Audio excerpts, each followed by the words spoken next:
नमस्कार, मी राजेंद्र पाटील, अध्यक्ष कोल्हापूर जिल्हा मराठी अध्यापक संघ कोल्हापूर। आज माध्यमिक शिक्षण विभाग कोल्हापूर आणि कोल्हापूर जिल्हा मराठी अध्यापक संघाच्या संयुक्त विद्यमानं आज 3 ऑक्टोबर अभिजात मराठी भाषा गौरव दिन या ठिकाणी मोठ्या प्रमाणात साजरा करतोय।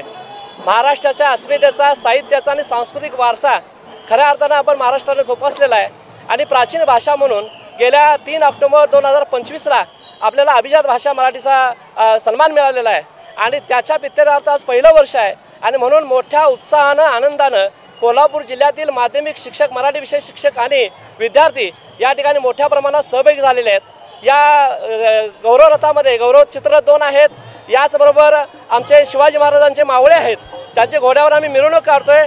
लेझिम आहे, झांज आहे, याचबरोबर ढोलवादन आहे। अत्यंत मोठ्या उत्साहामध्ये दसरा चौक ते बिंदू चौकपासून भवानी मंडपमध्ये आमची ही रॅली जाणार आहे आणि त्या ठिकाणी आमचे शिक्षक जे आहेत मराठी विषयाचे ते पारंपरिक लोककला त्या ठिकाणी, मग ते वासुदेव असेल, पोतराज असेल, एकपात्री अभिनय असेल, अशा पद्धतीचा उत्साहानं हे सादरीकरण त्या ठिकाणी होणार आहे। अतिशय आनंदाने आणि उत्साहानं हा सोहळा संपन्न होतोय।